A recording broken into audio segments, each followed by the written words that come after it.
ناظرین السلام علیکم. آپ کا میزبان مفتی غلام سرور قادری آپ کے ساتھ بزم تصوف میں درس قلب سلیم سیریز میں حاضر ہے، اور حسب سابق آج بھی آپ کی بہت جانی پہچانی شخصیت، انتہائی خوبصورت، علمی، روحانی اور چاشنی سے بھرپور و معمور شخصیت جو ہماری شریک سخن ہوں گے، میری مراد حضرت پیر سید محمد فراز شاہ مشہدی قادری دامت برکاتہم العالیہ ہیں. اور ناظرین، آپ کی دلچسپی کے لیے آج جس جگہ پہ ہم موجود ہیں، یہ جگہ بعین ہی وہ جگہ ہے جہاں پر ایک زمانہ میں حضور امام الاولیاء حضرت پیر سید محمد عبداللہ شاہ مشہدی قادری رحمۃ اللہ تعالی علیہ جمعہ کے بعد یہاں پر مجلس لگاتے تھے. گویا آپ یوں کہہ سکتے ہیں کہ یہ مجلس خانہ ہوا کرتا تھا. اور آج یہ جگہ چونکہ ایکسٹینشن ہوئی، تعمیرات کا کام ہوا، تو اس کے بعد یہ والی جگہ جو ہے بڑا حسن اتفاق ہے کہ حضرت قبلہ صاحبزادہ پیر سید محمد فراز شاہ مشہدی قادری دامت برکاتہم العالیہ کے یہ حصے میں آئی ہے، اور آپ نے خصوصی شفقت کے ساتھ، آپ کی یہ محبت ہے اپنے دادا جان کے ساتھ کہ آپ نے اسپیشلی یہ جگہ اپنے لیے رکھی، اور اس نسبت کے ساتھ کہ یہاں پر حضور امام الاولیاء کی محفل اور مجلس ہوتی تھی، تو اسی نسبت سے آپ نے اپنے یہاں اس کو مہمان خانے کے طور پہ بھی اور یہاں بیٹھنے کے لیے، تاکہ وہ نسبت اور وہ فیض جو جگہ کا ہے وہ آپ کو نصیب ہوتا رہے. آج اسی جگہ پہ بیٹھ کے ہم یہ درس قلب سلیم کا آغاز کر رہے ہیں. پیر صاحب، میرا آپ سے پہلا سوال ہے کہ غنی کون ہوتا ہے؟ رسول اللہ صلی اللہ علیہ وسلم سے پوچھا گیا کہ غنی کون ہے؟ جی. آپ صلی اللہ علیہ وسلم نے ارشاد فرمایا غنی وہ ہے جو دل کا غنی ہو. سبحان اللہ. دل کا غنی کا مفہوم یہ ہے کہ اس کی نظر صرف اللہ تعالیٰ کی ذات پر ہو، ذات خدا میں فنا ہو جائے. فنا ہو جائے اللہ کی ذات میں. جی اور جیسے وہ اللہ کی ذات اللہ صمد ہے، جی. سبحان اللہ. تو وہ جو دل کا غنی ہوگا وہ بھی لوگوں کے لیے بے نیاز ہو جائے گا. سبحان اللہ. اس کی نظر میں لوگوں کی کوئی حیثیت نہیں رہے گی. جی. وہ اسی ایک کی راضی کرنے کے لیے اپنی ساری زندگی میں لگا رہے گا. سبحان اللہ. اقبال نے جیسے کہا تھا کہ ایک سجدہ جسے تو گراں سمتا ہے، ہزار سجدوں سے دیتا ہے آدمی کو نجات. بالکل. قبلہ، کیا اللہ اور اس کے بندوں سے ایک جیسی محبت کرنی چاہیے؟ بعض لوگوں کا یہ خیال ہے جی. اور وہ سمجھتے ہیں کہ جس طرح کے لوگوں سے محبت ہے ایسے ہی جی. ایسے ہی اللہ تعالیٰ سے بھی اس محبت اسی چیز کا نام ہے. جی. جو کہ مجازی محبت اور حقیقی محبت جی. جی. سے آشنا نہیں ہوتے لوگ. جی. اس میں مفتی صاحب آپ اگر غور کریں جی. کہ اگر ایمان کامل ہونے کی شرط بھی جی. یہ ہے کہ اللہ اور رسول کی ذات سبحان اللہ. آپ کو دنیا کی ہر چیز سے زیادہ عزیز ہو. بالکل ایسی حدیث ہے. حضرت عمر فاروق رضی اللہ تعالیٰ عنہ سے جو بخاری ہے، شریف کی. جی. ہاں جی، اور وہ لوگ سچے تھے، ہماری طرح نہیں تھے. جی. بڑے صادق تھے. ہاں جی. جب حضور صلی اللہ علیہ وسلم نے پوچھا کہ عمر، جی. میں تمہیں کتنا پیارا لگتا ہوں، مجھ سے کتنی محبت ہے، تو حضور نے فرمایا کہ اپنی جان کے علاوہ آپ مجھے ہر چیز سے زیادہ عزیز ہیں. جی. کتنے سچے لوگ تھے. سچے لوگ تھے. جی. تو حضور نے جواب میں فرمایا کہ تمہارا ایمان مکمل نہیں ہے. جی. جب انہوں نے فرمایا، ارشاد کیا کہ جناب آپ میری جان سے بھی زیادہ عزیز ہیں، جی. پھر حضور نے فرمایا تمہارا ایمان کامل ہے. سبحان اللہ. تو اسی طرح سے اس میں بھی آپ یہی دیکھ سکتے ہیں کہ اگر ایمان کامل ہونے کی شرط بھی محبت ہے، سب سے بڑھ کر محبت ہے اللہ اور اس کے رسول سے، جی. تو یہ جتنی بھی چیزیں دنیا میں آپ کے پاس اولاد ہے، مال ہے، یہ جہاں بھی اللہ کی ذات سے ان کا کلیش آ جائے. کیا خوبصورت جملہ بولا آپ نے. سبحان اللہ. میں بھی انسان نے، ہمیں اسلام اس دنیا میں اولاد کے ساتھ ہم نے رہنا ہے، دولت کے ساتھ ہم نے رہنا ہے، بالکل تنہائی میں جانا تو اسلام بالکل کوئی تعلیمات ہی نہیں ہے اس کی. تو ان دنیا کے اندر رہتے ہوئے آپ نے اولاد کے ساتھ بھی رہنا ہے، دوست و احبابوں کے ساتھ رہنا ہے، مال و دولت آپ اس کی استعمال کرنی ہے، آپ کے کاروبار ہیں، تجارت ہے، جو بھی ہے. لیکن جہاں یہ چیز اللہ کی محبت سے اس کے اندر کلیش آ جائے، وہاں اس چیز کو قربان کر دو اللہ کی محبت پر. واہ، بہت خوبصورت پیر صاحب آپ نے فرمایا، بہت خوبصورت. جہاں اولاد درمیان میں آ جائے، جی اللہ اور آپ کے، جی مال آ جائے، جی آپ کی منزل اللہ کی ذات پر ہے، اس محبت پر، حقیقی محبت پر ہے، وہاں اس کو قربان کر کے آپ نے اسی حقیقی محبت کی طرف جانا. واہ، سبحان اللہ، سبحان اللہ، بہت خوبصورت. صاحبزادہ صاحب، آپ سے میرا تیسرا سوال ہے، کیا ولی اللہ سے محبت کسی ڈر یا لالچ کی وجہ سے ہونی چاہیے؟ ولی اللہ کی تو بہت ہی بلند شخصیت ہوتی ہے. جی میں تو سمجھتا ہوں کہ کسی بھی طمع اور لالچ کے لیے جی کسی کی ہوئی عزت جی تو کوئی حیثیت نہیں ہے. عام آدمی سے بھی. عزت تو وہ ہے کہ جو آپ دل سے کریں. جی بالکل. تو اللہ کے ولی سے محبت، اللہ کے رسول سے محبت، جی یا اللہ کی محبت یا اللہ کی عبادت، جی یہ بھی کوئی تجارت نہیں ہے بے شک. کہ بلکہ میں یہاں تک کہوں گا کہ اللہ کی عبادت اس لیے کرنا کہ میں جنت میں جاؤں، اللہ. جی جی اس میں بھی جنت کا لالچ ہے. لالچ ہے. تو وہ بھی وہ کامل عبادت نہیں ہے جو صرف اللہ کی رضا کے لیے ہے. جی سبحان اللہ، سبحان اللہ. اسی طرح اللہ کے ولی کی محبت بھی بغیر کسی لالچ کے، اس کی رضا کے لیے. اس کی رضا کے لیے، اللہ کی رضا کے لیے. سبحان اللہ. میرا تو یہ نظریہ ہے، اور قلب سلیم میں یہی نظر آ رہا ہے ہمیں اگر اس کا مطالعہ کریں. سبحان اللہ، بہت خوبصورت. قبلہ پیر صاحب، طالب صادق کے نزدیک مخلوق کے ہاتھوں ملنے والی عزت یا ذلت کچھ معنی رکھتی ہے؟ جو طالب صادق شخص ہے، جی اس کی تھوڑی سی وضاحت فرما دیں میرے ناظرین کے لیے. طالب جی صادق، سچا طالب. سبحان اللہ. کس کو سچا طلب کرنے والا؟ اللہ کی ذات کو سچائی کے ساتھ طلب کرنے والا، سبحان اللہ. کہ اس کی طلب صرف اللہ کی ذات ہے، سبحان اللہ. اور اس ذات کے قرب تک پہنچنے کے لیے وہ مختلف وسائل استعمال کر رہا ہے، سبحان اللہ. سبحان اللہ. جس میں مرشد کامل کا وسیلہ ہے، رسول اللہ صلی اللہ علیہ وسلم کا وسیلہ ہے، پھر عبادات کا وسیلہ ہے، سبحان اللہ. اللہ اور اس کے رسول کی اطاعت کا وسیلہ ہے. جی یہ وسیلہ سارا ہے تو صرف اس لیے نا کہ اللہ کے قرب تک پہنچا جائے، جی جو حقیقت، رب کی حقیقت تک پہنچا جائے. جی تو طالب صادق جو ہے، اس کی نظر میں جی دنیا کی نہ کوئی عزت ہے نہ کوئی ذلت ہے. واہ، سبحان اللہ. وہ نہ کسی سے عزت لینا چاہتا ہے جی اور نہ کسی کی ذلت سے بچنا چاہتا ہے. اسے کوئی فکر نہیں. اسے کوئی فکر نہیں ہے، وہ بے نیاز ہے سبحان اس چیز سے کہ اس کی محبت بھی رب کے لیے ہے، نفرت بھی رب کے لیے ہے. تو اس کو عزت دینے والا بھی اللہ کی ذات ہے سبحان اللہ. اور عزت لینے والا بھی اللہ کی ذات ہے. سبحان اللہ. تو قرآن مجید میں صاف ارشاد ہے، جی وَعِزُّ مَن تَشَاءُ وَتُذِلُّ مَن تَشَاءُ. بیادک الخیر. ہاں جی، سب خیریں اسی کے پاس ہیں، عزت دینے والا وہ ہے. لہٰذا طالب صادق جی وہ طالب جو صرف صادق کو، صدقے دل سے اس کو چاہے. اس کو چاہ رہا ہے صداقت کے ساتھ، اس کی نظر صرف اسی پر ہے. سبحان وہ یہاں نہ عزت چاہتا ہے نہ ذلت چاہتا ہے. سبحان اللہ. جی وہ عزت دے تو خوش، ذلت دے تو. ذلت دے تو پھر بھی اسی کی رضا پہ راضی. سبحان اللہ. پیر صاحب، ایک بڑی اہم بات ہے کہ عام طور پر پیروں کے بارے یہ مشہور ہے کہ وہ اپنی بات سناتے ہیں، اپنے راگ الاپتے ہیں. لیکن مجھے بڑی خوشی ہو رہی ہے کہ میں آپ سے جو سوال کرتا ہوں، آپ ہر سوال اس کے جواب میں یا قرآن لاتے ہیں یا حدیث مصطفیٰ لاتے ہیں.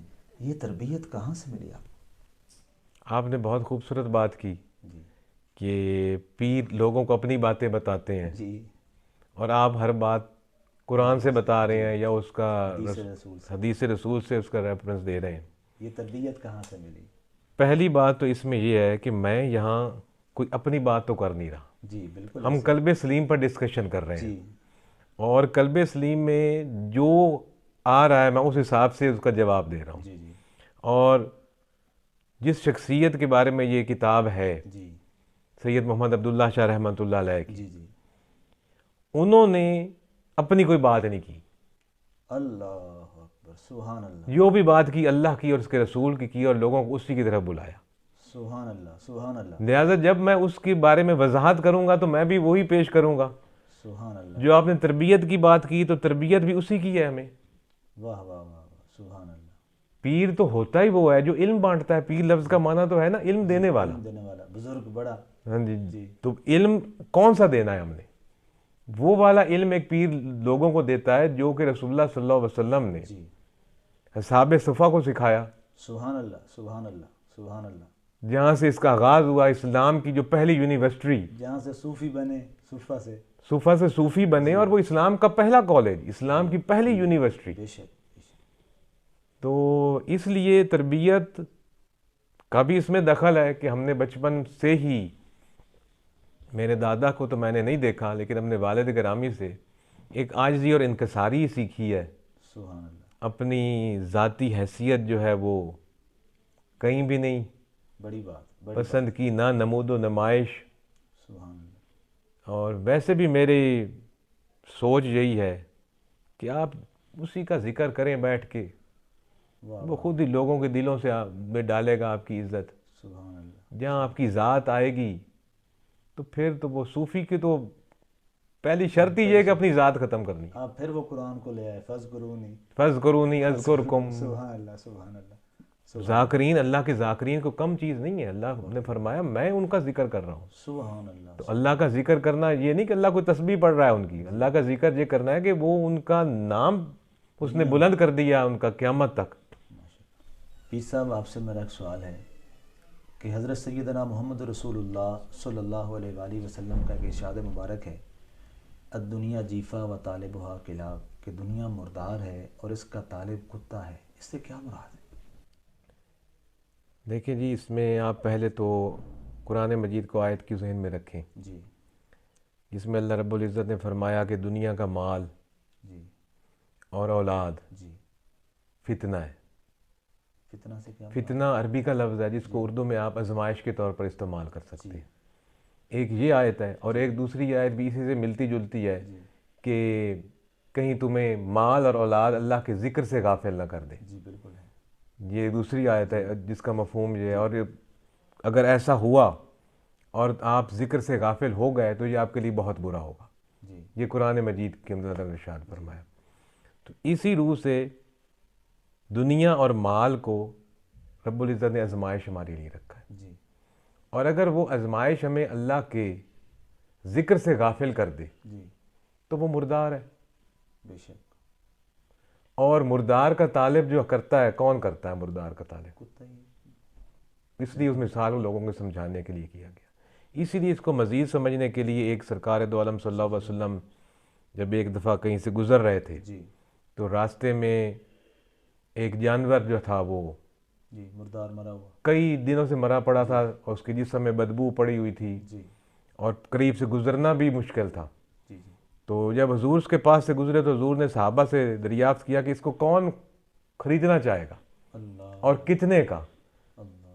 تو صحابہ لاجواب ہو گئے.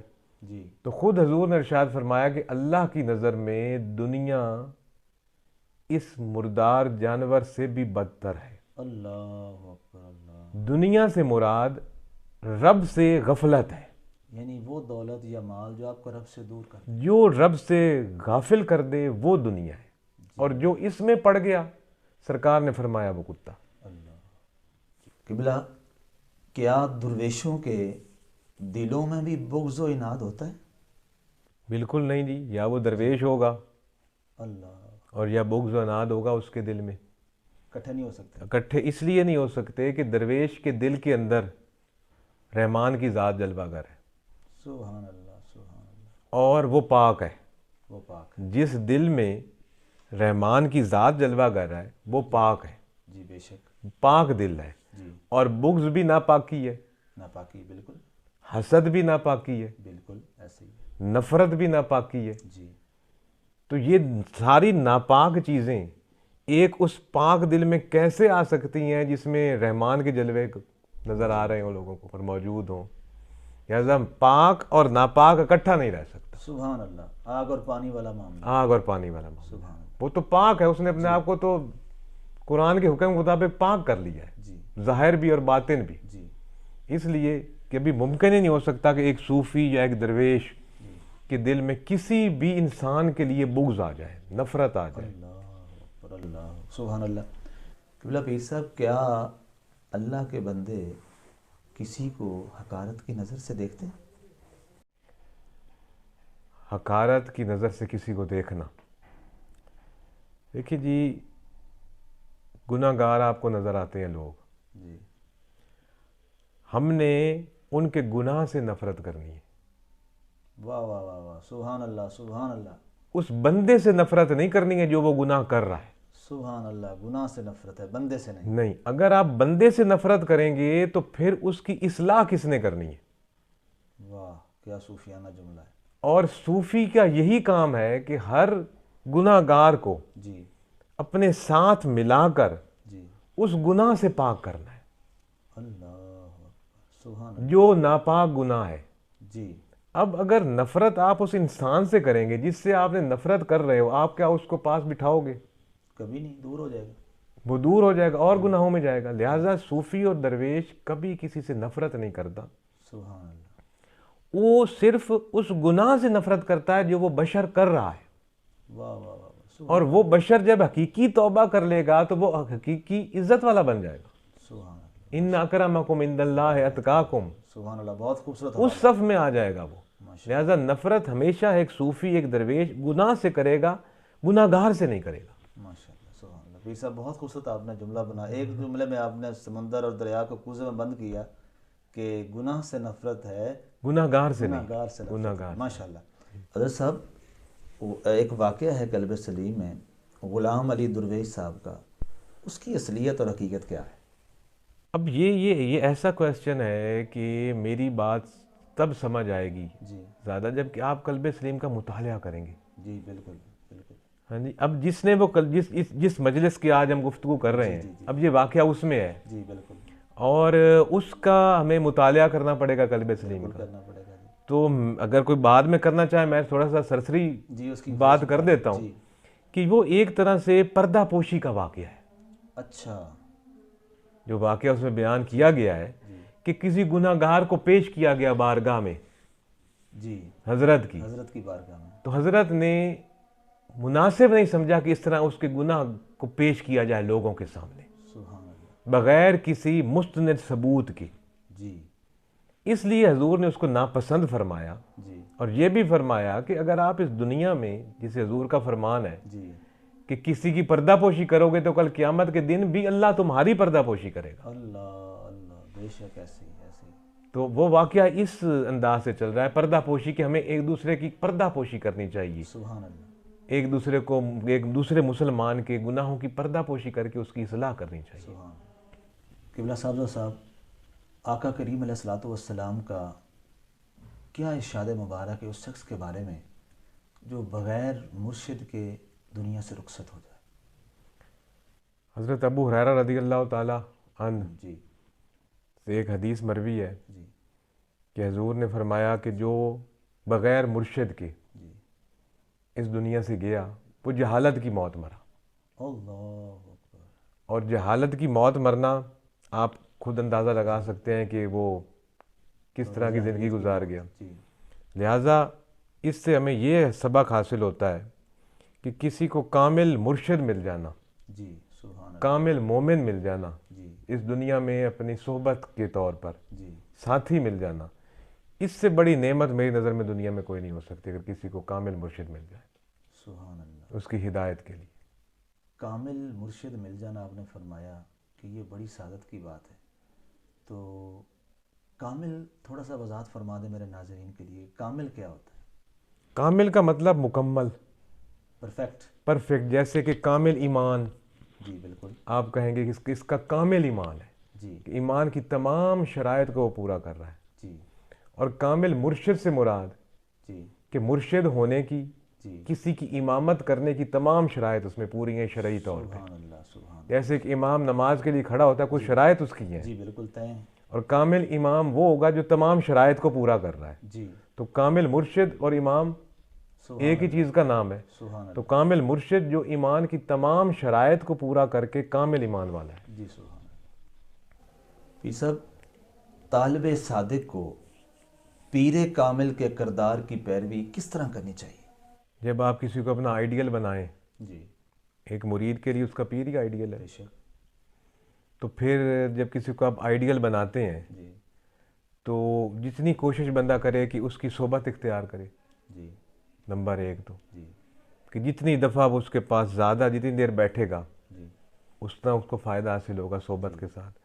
پھر جو اقوال ایک پیر کامل، ایک مرشد، ایک صوفی اپنے مریدوں سے کر رہا ہے، جی چاہے وہ اس کے ساتھ کر رہا ہے یا باقی لوگوں کے ساتھ کر رہا ہے، جی وہ ایک بیٹھنے والا حقیقی مرید جو ہے ان اقوال کو ہر وقت اپنے ذہن میں رکھے، پکا کے رکھے، سبحان اللہ. اور پھر اپنے پیر کی زندگی کو ہمیشہ مشاہدہ کرتا رہے سبحان اللہ. کہ میرے پیر کا اٹھنا کیسا ہے، بیٹھنا کیسا ہے، چلنا کیسا ہے، سبحان اللہ. کھانے کے انداز کیا ہیں، لوگوں سے ان کا میل جول کیسا ہے، جی وہ اور کس کس انداز سے جو بھی کام کر رہے ہیں وہ کس طرح کر رہے ہیں، جی تمام پر وہ نظر رکھے. جیسے کہ آپ کو حدیث کی کتابوں میں جی رسول اللہ صلی اللہ علیہ وسلم کی زندگی کا ہر پہلو آپ کو نظر آتا ہے، بے شک بے شک. یہاں تک کہ حضور کی اندرون خانہ زندگی ماشاء اللہ. جس کو کہ باہر کے لوگ نہیں جانتے تھے، جی آپ کی تہجد کے اوقات، آپ کے سونے کے انداز، جی بالکل وہ تک آپ کو ملے گا حدیثوں کے بالکل اندر. ملتا ہے، بالکل ملتا ہے. تو بالکل اسی طرح طالب جو ایک سچا مرید ہے جی اس نے بھی اپنے پیر کا ہر وقت تصور پکا کر رکھنا ہے. ماشاء اللہ. وہ چاہے مجلس میں ہو نہ ہو، تصور اس کے ذہن میں ہو سبحان اللہ. کہ میرا پیر اس انداز سے بیٹھتا تھا، اس انداز سے سوتا تھا. سبحان اللہ. یہ کلام آپ نے اس موقع پر فرمایا. ایک مجھے اس میں واقعہ یاد آ رہا ہے کہ ایک صحابی تھے، مجھے نام ان کا ذہن میں نہیں آ رہا، جی جی وہ دوران سفر ان کے ساتھ ایک ان کا غلام تھا. جی تو وہ دوران سفر اچانک سواری سے اترے، تھوڑی دیر نیچے رکے، مسکرائے اور پھر سواری پر بیٹھ کر چلے گئے. اللہ اللہ اللہ. تو جب پوچھا گیا کہ حضور جی آپ نے کیا کیا، تو انہوں نے فرمایا ایک سفر میں ہم حضور کے ساتھ تھے، رسول اللہ یہاں اترے تھے، ماشاء اللہ. حضور مسکرائے تھے. واہ. وہ ایک چھوٹی سی بات انہوں نے اپنے پیر کی، اپنے مرشد کی پکائی ہوئی تھی، آپ نے اس ادا کو وہاں خود ادا کیا، واہ واہ واہ. اس سنت کو آگے سفر پر روانہ ہو گئے. واہ کیا تو خوبصورت. ایک مرید بھی اپنے مرشد کو اسی طرح پکا کر رکھے اس کے ہر کام کو. جی یہ سب آپ سے میرا آخری سوال ہے. حضرت سیدنا شیخ عبد القادر جیلانی البغدادی رحمۃ اللہ تعالیٰ علیہ جیسی عظیم شخصیت کو ابلیس نے کیسے ورگلانے کی کوشش کی؟ یہ تو بڑا مشہور واقعہ ہے، جی اکثر کتابوں میں ہمیں ملتا ہے، اور قلب سلیم میں بھی حضور نے بھی جی اپنے کسی خطبے میں یہاں ارشاد فرمایا جو کہ قلب سلیم میں بھی آیا ہوا ہے. جی وہ حضور جب اپنی عبادات کر کر کے ایک مقام خاص پر پہنچ گئے، جی میں شیخ عبد القادر جیلانی کا ذکر، جی ضرور سے پاک کا. ہاں جی، ایک خاص مقام پر پہنچ گئے، جی. رب کے قرب کی بارگاہ میں پہنچ گئے.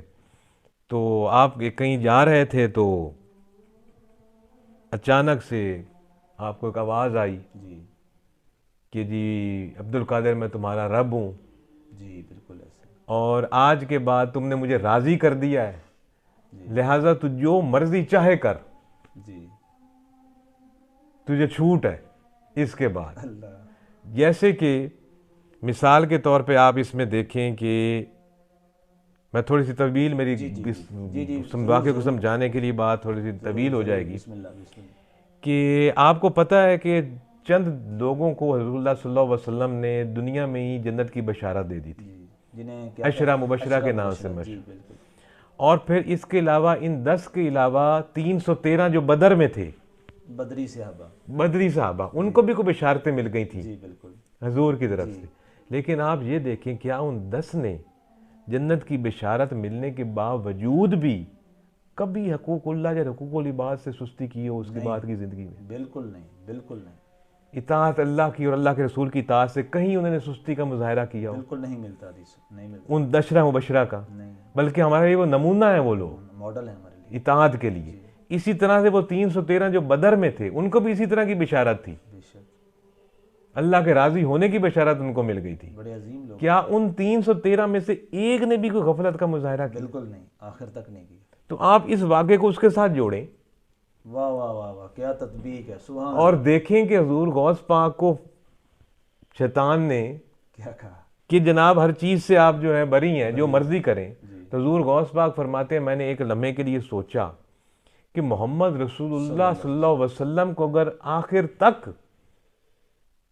ایک نماز چھوڑنے کی بھی اجازت نہیں ہوئی جی جی تو عبد القادر تو کون ہوتا ہے؟ واہ اللہ. اور انہوں نے کہا یہ شیطان ہے. آپ نے لا حول ولا قوت پڑھی, پھونکا, وہ بادل کا ٹکڑا دھواں بن کے غائب ہو گیا. جی اور پھر بعد میں وہ بشری روپ میں آیا جی اور اس نے عرض کی کہ میں ابلیس ہوں اور اس طریقے سے میں نے کئی لوگوں کو گمراہ کیا اللہ اکبر اللہ. جو منازل طے کر چکے تھے لیکن گمراہ ہو گئے میری اس بات سے. اوئے ہوئے. آئے عبد القادر, تمہیں تمہارے علم نے آج بچا لیا. پھر حملہ کر دیا. عبد القادر رحمۃ اللہ علیہ سے فرمایا کہ تو مجھے پھر خراب کر رہا ہے.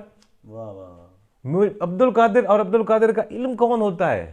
جی یہ اللہ کا فضل ہے سبحان اللہ. جس نے مجھے اس سے بچایا. اس میں اب فضل کا آپ یہ دیکھ لیں جی کہ اس میں تھوڑا سا میں لنک کر دوں قرآن کے ساتھ اس فضل کی بات کو بھی. سبحان اللہ, کیا خوبصورت. سبحان اللہ. قرآن مجید کے اندر ہے سلیمان علیہ السلام کا واقعہ موجود. ماشاء اللہ. بالکل. حضرت سلیمان علیہ السلام نے اپنی امت کے ایک شخص جی جو آصف بن برخیہ, آصف برخیہ, جو کہ پچھلی امت کا ایک فرد, اس امت محمدیہ کا حصہ بھی نہیں تھا, ہاں جی کہ فرمایا جی کہ کون میرے لیے تخت لے آئے گا, ہاں جی. اور بلقیس کا. کس کا تخت؟ جی خاتون بلقیس کا تخت. اور وہ چھوٹا بھی نہیں تھا, کوئی بہت بڑا تخت تھا. جی بادشاہی تخت. تو اس نے کیا جواب دیا تھا اس اللہ کے ولی نے؟ سبحان اللہ. وہ ولی تھا, جی بے شک. نبی کو جواب دے رہا تھا کہ آنکھ جھپکنے سے پہلے, سبحان اللہ. قرآن کے الفاظ ہیں, قرآن کے. یہ بھی نہیں کہ آنکھ جھپکنے تک, یہ آنکھ جھپکنے کے بعد, آنکھ جھپکنے سے پہلے میں لے آؤں گا. سبحان اللہ. سبحان اللہ, کیا خوبصورت. سبحان اللہ. اور وہ آیا, آیا, بالکل آیا. اور سلیمان علیہ السلام نے کیا فرمایا وہاں؟ سبحان اللہ. سبحان اللہ. یہی اللہ کا فضل آپ نے فرمایا فضل ہے, بے شک. کہ یہ اللہ کا فضل ہے. اللہ کا فضل ہے. سبحان اللہ. تو یہ فضل تو پچھلی امت کے اس ولی پر, اس ولی پر بھی ہے, اور اس امت کا ولی, اللہ اکبر. سبحان اس اللہ. کے لیے تو قرآن نے فضل کبیر کا لفظ استعمال ہوا ہے سورہ یونس کے اندر. بالکل آیا جی, فضل کبیر, بے شک. تو یہ حضور غوث پاک کا یہ واقعہ اس انداز کا ہے کہ مجھے اللہ کے فضل نے, سبحان وہ فضل جو کہ اللہ نے قرآن میں وعدہ فرمایا اللہ. جی کہ میں اپنے ولیوں کو جی فضل کریم کبیر میں نے عطا کر دیا ہے, جی. اس فضل سے آپ اس ابلیس سے جو ہے نا بچیں. سبحان اللہ. ناظرین, الحمدللہ علی احسان ہی, اللہ تعالیٰ کے خاص فضل و کرم سے, اور امام الاولیاء حضرت پیر سید محمد عبداللہ شاہ مشہدی قادری رحمۃ اللہ تعالیٰ علیہ, آپ کے فیض اور نگاہ کرم سے ہم مجلس نمبر 3 بزم تصوف میں مکمل کرنے کے قابل ہوئے, اور انشاءاللہ چوتھی بزم کے ساتھ آپ کے ساتھ پھر حاضر ہوں گے. اور میں بار دیگر پیر صاحب آپ کا بہت شکر گزار ہوں کہ آپ نے اپنی گوناگوں مصروفیات سے وقت نکالا اور میرے ناظرین کے لیے آپ نے اتنا خوبصورت کلام فرمایا. بہت شکریہ.